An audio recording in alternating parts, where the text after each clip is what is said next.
Hello everyone. I'd like to share some thoughts that I've put together for today, the 8th of May, in celebration, of course, of the VE Day, which happened 75 years ago. Not that I was around 75 years ago, but as probably the oldest person on our ministry team here at St Michael's in Flixton, the responsibility has fallen onto my aged shoulders. And today, as I mentioned, we celebrate the ending of the war in Europe 75 years ago. And in celebrating, though, we also bring to mind the many millions of people around the world who died in the conflict. And this country and many other countries around the world suffered greatly during the war years. And I suppose that most young people, even in our own generation now, will know of someone who gave their lives during that desperate time of our history. But the one thing that we don't do as Christians, here or anywhere else, is remember those times with hatred in our hearts. This is my commandment, that you love one another as I have loved you. Christ's own words. You see, hate isn't an option for the Christian. And I hope that you will allow me to tell just a short story. A year or so ago, my wife Irene and I went and had a great holiday in the rural part of Germany, down near the Swiss border, in the Black Forest region. And something we saw in one of these little towns in the rural part of Germany, in a little village. The sight quite startled me for a moment. It was something built in the grounds of the village church. There, in a beautifully kept churchyard, was a cenotaph, a memorial to the men and women of that village who had died in the 2 world wars. And part of the stone memorial was a statue of a German soldier. And I realised then that these village people had also lost loved ones during the world wars, and still, like us today in this churchyard, go on losing loved ones. And here we were, in a place where in living memory these people were our hosts while we were on holiday, but 75 years ago would have been our enemies. But these were real people, just like us, everyday people. Fathers, mothers, husbands, lovers, children, wives. And it made me wonder just what happened inside that little rural community when an end to hostilities was declared 75 years ago and peace was eventually won for everyone. Did they go into that local church and thank God in that local rural community? Did they thank God that the peace had been won? Or did they go in solemnity and sorrow for what had happened? Did they go in their rejoicing like the people of Flixton would have done that very same day? Quite excited, maybe? Well, the people of Flixton, of course, were happy and excited people. They, in that German church, wouldn't have been so excited, but I hope that they were able to at least thank God that the deaths in their own families had come to an end as well.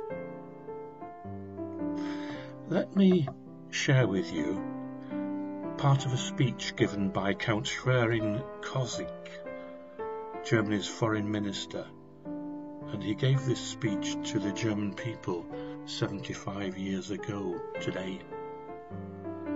He said this: "Let us not be hated. The continuation of the war would mean only senseless bloodshed and useless devastation. We wish to devote our future of our nation to return to the most inner and best forces of our German nature. We shall combine with our pride in the heroic struggle of our people the will to contribute as a member of Western culture, honest, peaceful labour. A contribution which expresses the best traditions of our nation." And this broadcast was followed by 3 minutes silence. But of course the celebrations in the UK were somewhat different. The Daily Express headline for the 8th of May, "VE Day and London makes a night of it. Waiting for midnight in jammed Piccadilly Circus, street dancing till morning, bonfire in Piccadilly." So up went the flags. Resounding were the cheers. Great was the jubilation. And our own Archbishop of Canterbury gave a prayer upon victory. "O Almighty God, the sovereign commander of all the world, we bless and magnify thy great and glorious name for this victory over our enemies, the glory whereof we do ascribe to thee, who art the only giver of victory. And we beseech thee, give us grace to improve this great mercy to thy glory, the advancement of thy gospel, the honour of our sovereign, and, as much as in us lieth, to the good of mankind. And so engage us to a true thankfulness, that we may walk before thee in humble obedience all our days." It goes on. Perhaps not the kind of prayer that we would use today, oh no, but fitting to its name in its day. I can't help, partly equating this memorable day with the day that we may all come through this COVID-19 virus that affects our whole world once again. Celebration? Yes. Partying? Yes. Remembrance of those who have died? Yes. Celebration, you see, goes hand in hand with thankfulness and remembrance. And what celebration we will have when all this present trouble in our society is at an end. Thankfully, I have in my possession original copies of the Sunday Empire News dated the 6th of May 1945. Wow! And the Daily Express for the day before VE Day, the 7th of May, and for VE Day itself of the 8th of May. And photographs of these front pages can be seen attached to this video. I don't know whether you'll see them, but I'll hold one up for you just to see what is said. Yes, VE Day and London makes a night of it. Wow.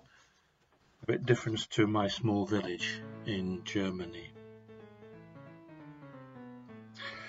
What surprises me is the resilience of the population to great suffering, because life went on as normal as possible in those times 75 years ago. For example, on the front page of the Daily Express on VE Day, that very one I've just held up for you, is an advert for Austin Cars. More dependable than ever. The Austin for after the war. Wow, it was rubbish up to the 60s, never mind more dependable than ever. And on the inside pages, there's adverts for Bellevue, Dancing Nightly, Wrestling and Speedway, and the Newmarket card for betting today. Also, you can see those pages in this presentation. So, whatever way we celebrate the ending of hostilities today, some 75 years since that first great day, in song, in party, in remembrance, maybe spend some time in our silence to think about the huge sacrifice that men and women gave in the years from 1939 to 1945, so that we now may live in freedom and peace, and remembering your great commandment to us, that we should love one another as you have loved us.